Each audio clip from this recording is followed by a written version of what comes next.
کابینہ کا اجلاس تھا۔ ADC نے پوچھا، سر اجلاس میں چائے سرو کی جائے یا کافی؟ چونک کر سر اٹھایا اور سخت لہجے میں فرمایا، یہ لوگ گھروں سے چائے کافی پی کر نہیں آئیں گے؟ ADC گھبرا گیا۔ آپ نے بات جاری رکھی، جس وزیر نے چائے کافی پینی ہو وہ گھر سے پی کر آئے یا پھر واپس گھر جا کر پیے۔ قوم کا پیسہ قوم کے لیے ہے، وزیروں کے لیے نہیں۔ اس حکم کے بعد جب تک وہ برسر اقتدار رہے، کابینہ کے اجلاسوں میں سادے پانی کے سوا کچھ صرف نہ کیا گیا۔ گورنر جنرل ہاؤس کے لیے 38.5 روپے کا سامان خریدا گیا۔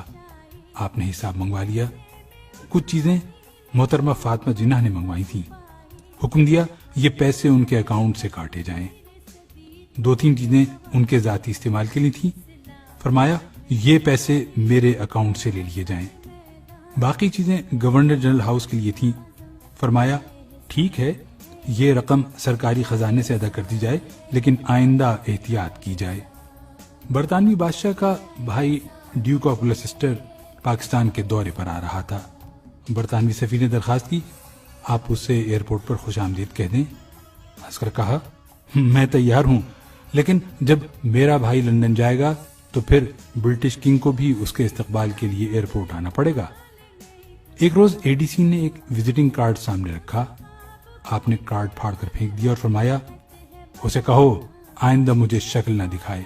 یہ شخص آپ کا بھائی تھا اور اس کا قصور صرف اتنا تھا کہ اس نے اپنے کارڈ پر نام کے نیچے brother of Quaid Azam Muhammad Ali Jinnah governor general Pakistan لکھوا دیا تھا۔ زیارت میں سردی پڑ رہی تھی۔ کرنل الہی بخش نے نئے موزے پیش کر دیے۔ دیکھے تو بہت پسند فرمائے۔ ریٹ پوچھا، بتایا 2 روپے۔ گھبرا کر بولے، کرنل یہ تو بہت مہنگے ہیں۔ عرض کیا، سر یہ آپ کے اکاؤنٹ سے خریدے گئے ہیں؟ فرمایا میرا اکاؤنٹ بھی تو قوم کی امانت ہے، ایک غریب ملک کے سربراہ کو اتنا عیاش نہیں ہونا چاہیے۔ موزے لپیٹے اور کرنل الہی بخش کو واپس کرنے کا حکم دے دیا۔ زیارت ہی میں ایک نرس کی خدمت سے متاثر ہوئے اس سے پوچھا، بیٹی میں تمہارے لیے کیا کر سکتا ہوں؟ نرس نے عرض کی، سر میں پنجاب سے ہوں، میرا سارا خاندان پنجاب میں ہے، میں اکیلی کوئٹہ میں نوکری کر رہی ہوں، آپ میری ٹرانسفر پنجاب کرا دیں؟ اداس لہجے میں جواب دیا، سوری بیٹی، یہ محکمہ صحت کا کام ہے، گورنر جنرل کا نہیں۔ اپنے طیارے میں رائٹنگ ٹیبل لگوانے کا آرڈر دے دیا۔ فائل وزارت خزانہ پہنچی تو وزیر خزانہ نے اجازت تو دے دی، لیکن یہ نوٹ لکھ دیا، گورنر جنرل اس قسم کے احکامات سے پہلے وزارت خزانہ سے اجازت کے پابند ہیں۔ آپ کو معلوم ہوا تو وزارت خزانہ سے تحریری معذرت کی اور اپنا حکم منسوخ کر دیا۔ اور رہا پھاٹک والا قصہ تو کون نہیں جانتا۔ گل حسن نے آپ کی گاڑی گزارنے کے لیے ریلوے کا پھاٹک کھلوا دیا۔ آپ کا چہرہ غصے سے سرخ ہو گیا، پھاٹک بند کرانے کا حکم دیا اور فرمایا، اگر میں ہی قانون کی پابندی نہیں کروں گا تو پھر کون کرے گا؟ یہ آج سے 65 برس پہلے کا پاکستان تھا، وہ پاکستان جس کے سربراہ محمد علی جناح تھے۔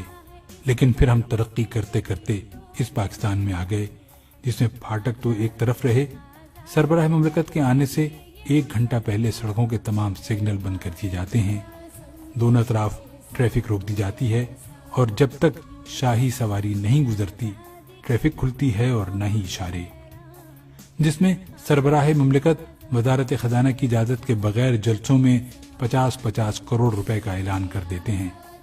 وزارت خزانہ کے انکار کے باوجود پورے جہاز خرید لیے جاتے ہیں، جس میں صدروں اور وزیر اعظم کے احکامات پر سینکڑوں لوگ بھرتی کیے گئے، اتنے ہی لوگوں کے تبادلے ہوئے، اتنے ہی لوگ نوکریوں سے نکالے گئے اور اتنے لوگوں کو ضابطے اور قانون توڑ کر ترقی دی گئی، جس میں موزے تو رہے ایک طرف، بچوں کے پوتڑے تک سرکاری خزانے سے خریدے گئے، جس میں آج ایوان صدر کا 50 کروڑ اور وزیر اعظم ہاؤس کا بجٹ 1 ارب 39 کروڑ روپے ہے، جس میں ایوان اقتدار میں عملاً بھائیوں، بھتیجوں، بھانجوں، بہنوں، بہنوئیوں اور خادم کا راج رہا، جس میں وزیر اعظم ہاؤس سے سیکریٹریوں کو فون کیا جاتا ہے اور کہا جاتا ہے کہ میں صاحب کا بہنوئی بول رہا ہوں، جس میں امریکہ کے نائب وزیر کے استقبال کے لیے پوری حکومت ایئرپورٹ پر کھڑی دکھائی دیتی ہے، اور جس میں چائے اور کافی تو رہی دور، کابینہ کے اجلاس میں پورا لنچ، پورا ڈنر سرو کیا جاتا ہے، اور جس میں ایوان صدر اور وزیر اعظم ہاؤس کے کچن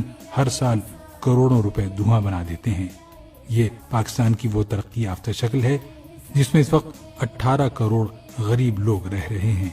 جب Quaid Azam governor general house سے نکلتے تھے تو ان کے ساتھ پولیس کی صرف ایک گاڑی ہوتی تھی۔ اس گاڑی میں صرف ایک انسپکٹر ہوتا تھا اور وہ بھی غیر مسلم تھا۔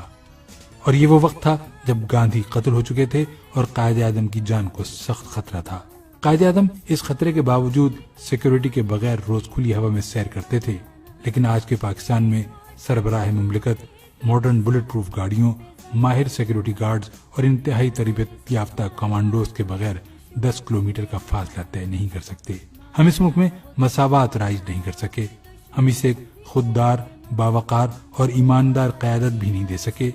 یہ نہ دیں، ہم اسے جدید، ترقی یافتہ اور پرامن ملک نہیں بنا سکے، نہ بنائیں، لیکن ہم اسے واپس 1948 تک تو لے جا سکتے ہیں۔ ہم اسے 65 برس پرانا پاکستان تو بنا سکتے ہیں۔ کوئی ہے جو ہم سے یہ ترقی، یہ خوشحالی اور یہ عروج لے لے اور ہمیں ہمارا پسماندہ، غریب اور غیر ترقی یافتہ پاکستان واپس کر دے، جو ہمیں قائد اعظم کا پاکستان واپس کر دے کہ اس ملک کے 18 کروڑ عوام کو 2012 کے بجائے 1948 کا پاکستان چاہیے۔